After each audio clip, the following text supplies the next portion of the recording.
बंधुगण, आज कुछ महत्वपूर्ण विषयों को लेकर ये प्रेस कॉन्फ्रेंस रखा गया है। आप सभी ने देखा है कि इस देश में जब भी भ्रम की राजनीति होती है, जब भी कन्फ्यूजन फैलाया जाता है, झूठ की राजनीति होती है, तो कहीं न कहीं राहुल गांधी जी का हाथ होता ही है। आज फिर से एक बार राहुल गांधी जी ने भ्रम की राजनीति की है। राहुल गांधी जी यूं तो जमीन पर उतरकर राजनीति करते नहीं हैं, किंतु ट्विटर पे सक्रिय रूप से भ्रम की राजनीति करते रहते हैं। आज भी उन्होंने एक ट्वीट करके एक पुराने फोटो को आज का फोटो दिखाने का कोशिश किया है। किसान आंदोलन के एक पुराने तस्वीर को रख करके उन्होंने उसे वर्तमान के तस्वीर के रूप में दिखाया है। और ये मेरे लिए कहना अनुचित नहीं होगा, अतिशयोक्ति नहीं होगी कि राहुल गांधी भली भांति जानते हैं कि आज कांग्रेस पार्टी, जो पूर्व में उनके अध्यक्षता के अंतर्गत काम करती थी, आज अध्यक्ष विहीन है। कांग्रेस पार्टी असमर्थ है जमीन पर किसी भी विषय को उठाने के लिए। और इसी कारण से कभी सोनिया जी वर्चुअल मीटिंग करती है सभी पार्टियों के साथ, तो कभी राहुल गांधी भ्रम की राजनीति के माध्यम से, झूठे फोटो के माध्यम से राजनीति करने का प्रयास करते हैं। अगर अंग्रेजी में कहा जाए तो Rahul Gandhi has become the political cuckoo of the present day Indian politics. Cuckoo चिड़िया जो होती है वो कभी भी मेहनत नहीं करती है, वो कभी भी अपना घोंसला खुद नहीं बनाती है। दूसरों के घोंसले में आनंद की अनुभूति करने की चेष्टा, this is called as political cuckoo of Indian politics. कहीं ना कहीं अपने संगठन को आगे नहीं बढ़ाना, अपने संगठन को अध्यक्ष विहीन रखना, अपने परिश्रम नहीं करना और दूसरों के कंधे पर बंदूक रख के चलाने का प्रयास करना, यह राहुल गांधी जी का आदत बन चुका है। तो of course he has renegaded himself as the political cuckoo of Indian politics. He does not want to work hard. He wants to play politics at the cost of others. He wants to benefit at the cost of others. यही वो राहुल गांधी है जिन्होंने भारत के vaccine नीति के ऊपर और corona के समय मोदी जी के अथक परिश्रम के ऊपर बहुत हमला किया था। आज हम राहुल गांधी जी से पूछना चाहते हैं, राहुल गांधी जी, आज आपने माननीय प्रधानमंत्री श्री नरेंद्र मोदी जी का वैक्सीन संवाद भी सुना होगा। किस प्रकार से विश्व का सबसे फास्टेस्ट और सबसे बड़े वैक्सीनेशन ड्राइव के रूप में भारत की वैक्सीनेशन चल रही है, वो आप सब ने देखा है। पूरा हिंदुस्तान आज इसका लोहा मानता है, पूरा विश्व इसे आज सलाम कर रहा है। मगर वही राहुल गांधी आज नदारत हैं, एक भी ट्वीट वैक्सीनेशन को लेकर वो करते नजर नहीं आते हैं। आज प्रधानमंत्री जी ने हिमाचल प्रदेश में बातचीत करते हुए बधाई भी दी है। हिमाचल प्रदेश, सिक्किम, दादर नगर हवेली, ये वो राज्य हैं जिनमें 100% कोविड वैक्सीनेशन हुआ है, एक डोज मिला है, 100%। त्रिपुरा जैसे अनेक राज्य हैं जिनमें बहुत सुचारू रूप से वैक्सीनेशन चल रहा है और 80% तक वैक्सीनेशन हो चुका है।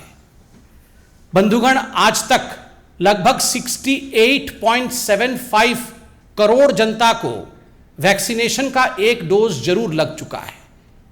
सोचिए जरा कितना बड़ा विषय है ये। लगभग 70 करोड़ भारत की आबादी को वैक्सीनेशन लग जाना और इस पर एक ट्वीट राहुल गांधी का ना होना। आज भारत भाग्य विधाता कौन है? भारत भाग्य विधाता भारत की जनता है, जनता जनार्दन है। उनके लिए एक सच्चे सेवक के नाते प्रधानमंत्री नरेंद्र मोदी दिन रात परिश्रम करके ये जो वैक्सीनेशन ड्राइव बढ़ा रहे हैं, प्रतिदिन औसतन 85 लाख वैक्सीनेशन हो रहा है। ऐसे 2 दिन रहे हैं जहां 1 करोड़ से अधिक वैक्सीनेशन हुआ है। उसके बावजूद ये जो लोग भ्रम फैलाते थे झूठे तस्वीर के माध्यम से, वो लोग चुप हैं। ये वही राहुल गांधी हैं जिनका चंद दिन पहले एक ट्वीट कंट्रोवर्सी में आया था, जब एक पीड़िता के फोटो को लेकर, पीड़िता के परिवार को फोटो को लेकर उन्होंने फोटो ट्वीट किया था। बाद में ट्विटर ने, फेसबुक ने उस फोटो को डिलीट किया। तो कहीं ना कहीं राहुल गांधी हमेशा भ्रम की राजनीति करते हैं और फंसते नजर आते हैं। आज ही राजस्थान के जालोर डिस्ट्रिक्ट में एक माइनर के साथ, एक नाबालिग के साथ रेप का घटना भी सामने आया है। जघन्य अपराध है।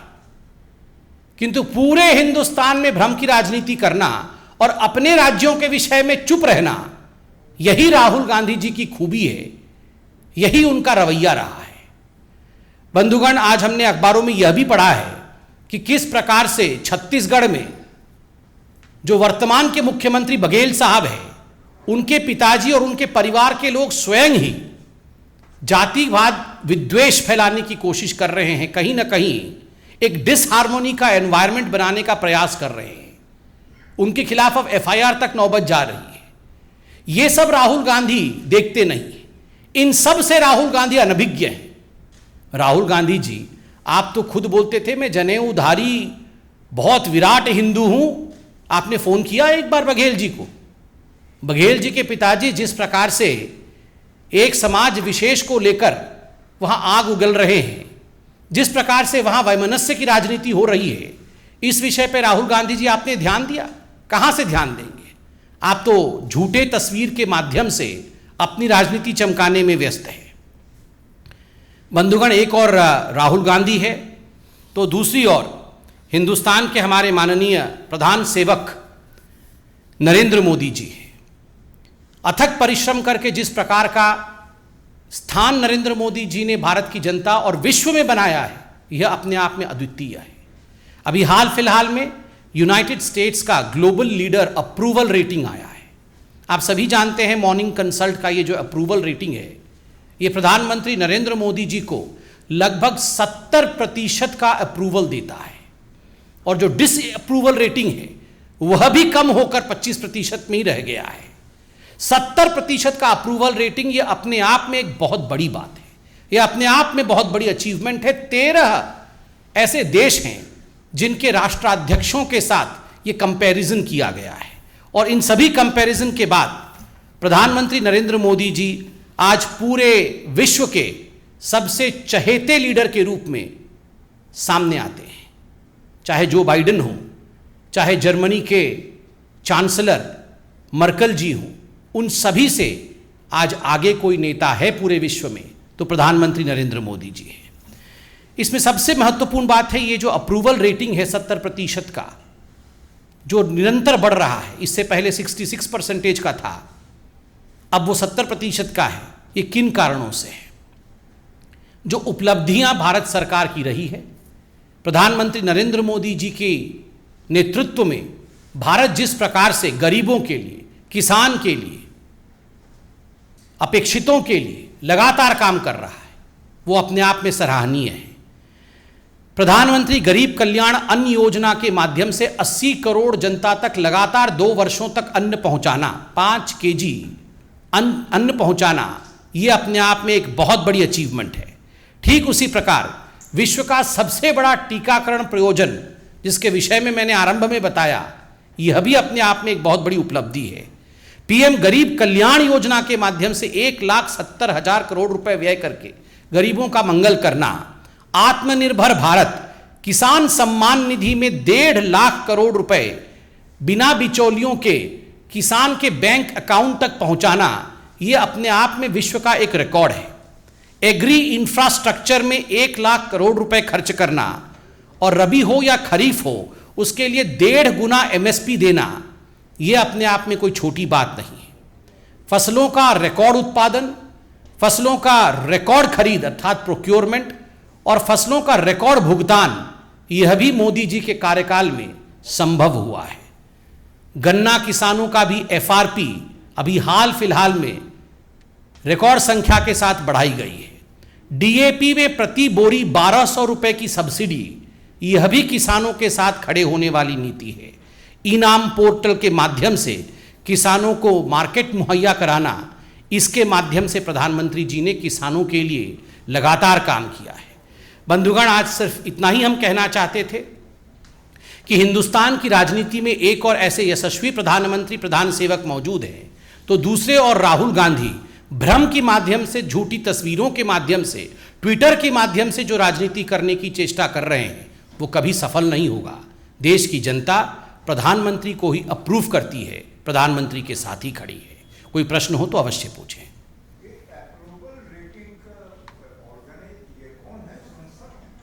ये मॉर्निंग कंसल्ट है, US based company.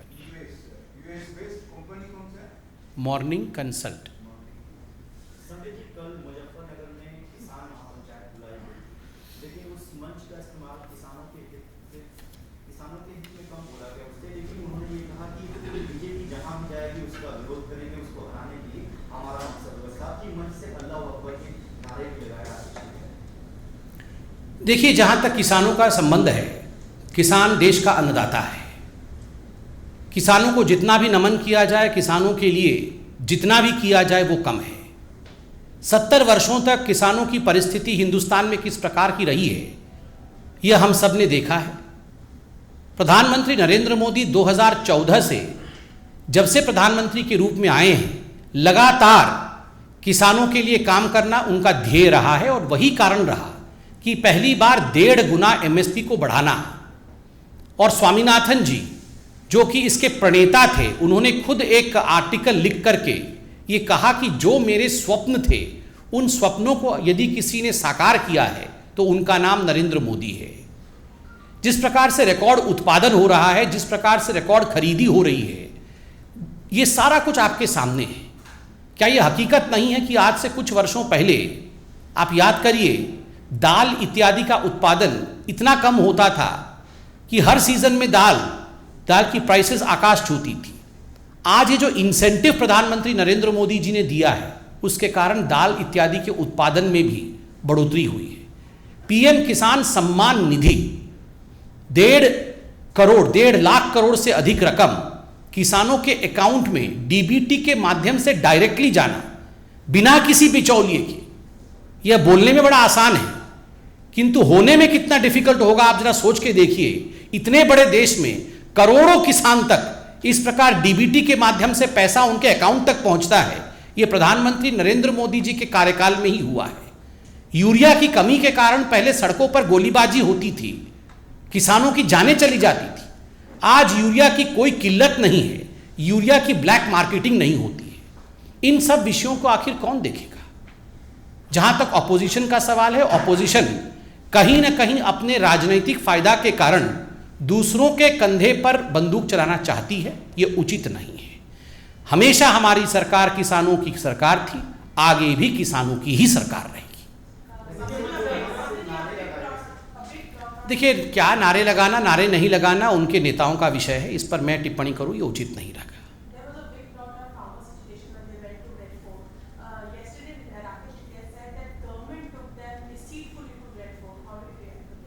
See, as far as whatever happened in the Red Fort last time by certain anarchists are concerned, we are of the firm belief that such incidences are deplorable.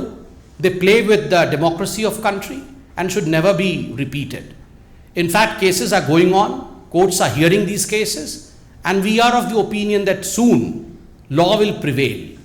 As far as Bharatiya Janata Party is concerned, we are of the belief that, well, yes, जहां तक लोकतंत्र का सवाल है, लोकतंत्र में protests हो सकते हैं, किंतु लोकतंत्र में अनार्की, अराजकता के लिए स्थान नहीं है। We can have protests in democracy, but we cannot have anarchy in democracy. Mohit. District was renamed as Ayodhya in 2018. Now, Asaduddin Owaisi is going there, and his supporters have put up posters that welcome to Faizabad. Now, the saints and seers of Ayodhya are clearly saying that why is he using the name Faizabad? Why isn't he using the name Ayodhya? And they have threatened that if these posters are not removed, they will protest against his project. How do you see? See, as far as Asaduddin Owaisi is concerned, Asaduddin Owaisi has his own agenda, and his agenda is a divisive one. We are quite aware that Faizabad's name has been changed, and today, after the court's verdict, we are on the way towards the Bhavya Ram Mandir. Thanks to the Modi government in the center and the Yogi government in Uttar Pradesh, that we are moving peacefully in the right direction. But of course, due to political benefit that Mr. Asaduddin Owaisi is trying to gain, he will play all kind of divisive politics. People are intelligent enough, and I am sure people of Uttar Pradesh will not fall in for such kind of divisive politics.